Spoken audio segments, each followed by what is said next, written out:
Assalamualaikum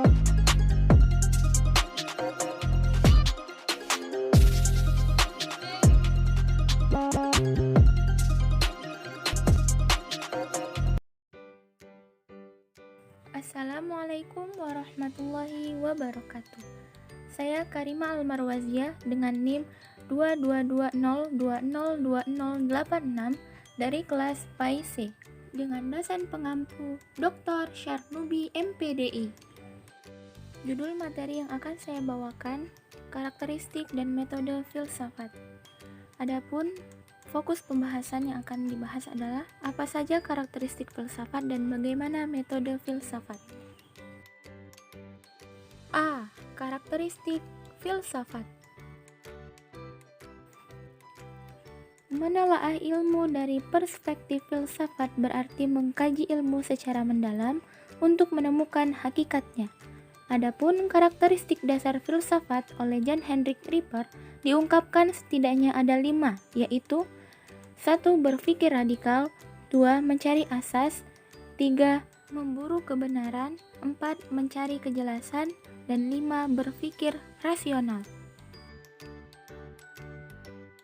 Berpikir radikal merupakan karakter utama seorang filsafat, karena dengan berpikir radikal maka tidak akan pernah terpaku hanya pada fenomena suatu entitas tertentu.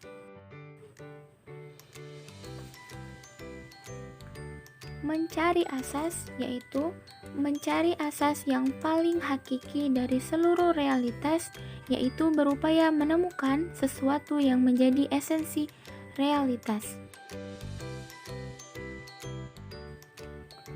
Memburu kebenaran. Dengan berfilsafat berarti memburu kebenaran tentang segala sesuatu kebenaran yang hendak dicapai, yaitu kebenaran yang tidak meragukan. Oleh sebab itu, seorang filsafat selalu terbuka untuk dipersoalkan kembali dengan diuji demi meraih kebenaran.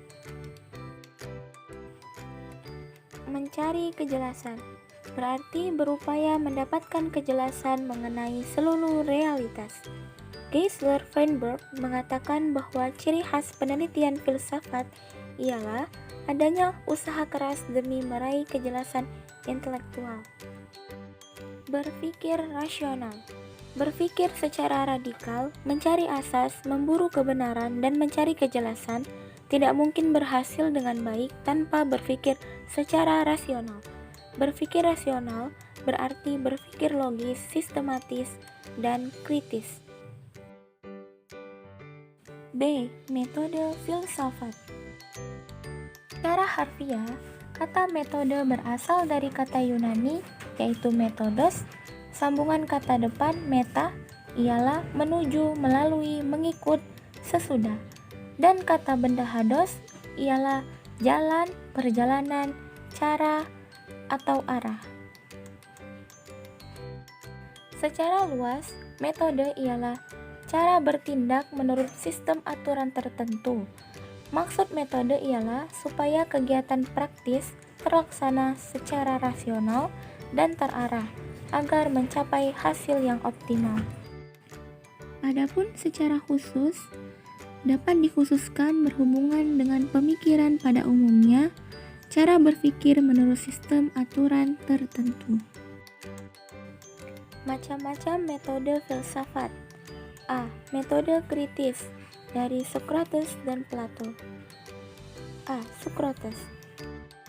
Metode kritis ini dijalankan dalam berbagai percakapan. Socrates tidak menyelidiki fakta-fakta, melainkan ia menganalisis pendapat atau aturan-aturan yang dikemukakan orang. Plato hanya memperluas metode Socrates mulai dalam dialog-dialog atau dialog tengah. Tujuan metode ini ialah membuka pemahaman tentang hakikat yang tak terubahkan, seperti ada dalam masing-masing hal, benda, atau manusia. Namun, pemahaman itu diberikannya latar belakang lebih idealistis dengan ajarannya mengenai ide-ide. B. Metode intuitif, yaitu dari Plotinus dan Henry Bergson. Plotinus adalah pendiri Neoplatonisme dan sekaligus tokohnya yang paling besar. Metode Plotinus adalah harmoni. Maksudnya, mengumpulkan banyak bahan dari beberapa filsuf lain, kemudian dibanding-bandingkan dan ditimbang-timbang kembali, sehingga dapat diberi tafsiran yang baru. B. Henry Bergson. Bergson seorang Yahudi. Mulai umur 22, dia mengajar di banyak sekolah. Sejak 1900, ia menjabat sebagai guru besar selama 24 tahun di Le Collège de France di Perancis. Ia sangat tertarik oleh filsafat Plotinus. C. Metode skolastik dari Thomas Aquinas. Thomas mempergunakan berfilsafatnya banyak sumber pikiran, tetapi sistemnya sendiri menemukan keseimbangan yang bagus antara ekstrim-ekstrim. Filsafatnya bersifat sangat sistematis, metodis, dengan penalaran logis, tegas, dan bahasa yang tepat. Metode skolastik dipakai untuk menguraikan metode mengajar. Adapun metode skolastik ini bersifat sintetis, dedukatif, dengan bertitik tolak dari definisi atau prinsip yang jelas dengan sendirinya dan ditarik dengan kesimpulan. D. Metode geometris dari René Descartes. Descartes adalah salah satu pendiri pemikiran modern. Ia belajar filsafat 3 tahun, ialah logika, ilmu pasti, alam, termasuk astronomi dan arsitektur, dan metafisik. Metode geometris melalui analisis mengenai hal-hal kompleks dicapai intuisi akan hakikat sederhana, yaitu ide terang dan berbeda dari yang lain. Dari hakikat itu, didedukasikan secara matematis segala pengertian lainnya. E. Metode empiris dari Hobbes, Locke, Berkeley, dan Hume. Hanya pengalamanlah menyajikan pengertian benar, maka semua pengertian ide-ide dalam introspeksi dibandingkan dengan cerapan-cerapan atau impresi dan kemudian disusun bersama secara geometris. F. Metode eksperimental dari David Hume. Hume merupakan puncak aliran empirisme Hobbes, Locke, Berkeley. Menurut Hume, semua ilmu berhubungan dengan hakikat manusia. Ilmu tentang manusia merupakan satu-satunya dasar kokoh bagi ilmu-ilmu yang lain. Jadi ilmu tentang manusia itu perlu disusun dulu dalam treatise. Filsafatnya terutama bersifat psikologi, mengenai struktur manusia, mengenai etik, dan mengenai beberapa segi metafisik. G. Metode kritis transendental dari Immanuel Kant dan neoskolastik. Filsafat Kant merupakan titik tolak periode baru bagi filsafat barat. Ia menyimpulkan dan mengatasi aliran rasionalisme dan empirisme. H. Metode dialektis dari Georg Wilhelm Friedrich Hegel. Dialektika adalah istilah yang digunakan untuk menggambarkan metode argumen filosofis yang melibatkan semacam proses yang bertentangan antara pihak yang berlawanan.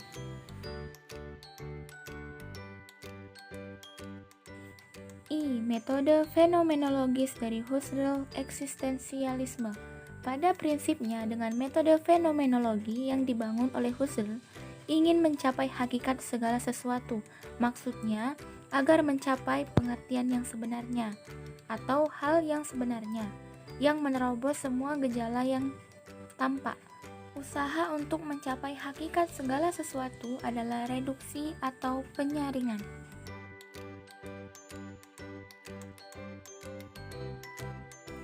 Dan yang terakhir adalah J.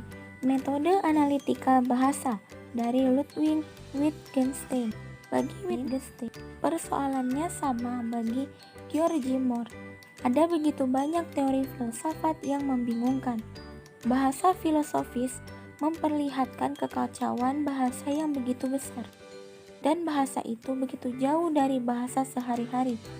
Maka, sebelum bertanya mengenai benar salahnya, pemakaian bahasa sendiri harus dicurigai. Metode ini berupaya untuk memecahkan dan menjelaskan persoalan dan konsep-konsep filsafat dengan bantuan analisis bahasa. dapat disimpulkan bahwa filsafat mempunyai karakteristik yang telah dijelaskan dalam pembahasan tersebut, yaitu berpikir radikal, berpikir rasional, mencari asas, memburu kebenaran, dan mencari kejelasan. Adapun metode filsafat yaitu metode kritis, intuitif, skolastik, geometris, empiris, transdental, dialektis, dan analitika bahasa. Baiklah, sekian penjelasan dari saya. Thank you. If you have any question, please email me. Wassalamualaikum warahmatullahi wabarakatuh.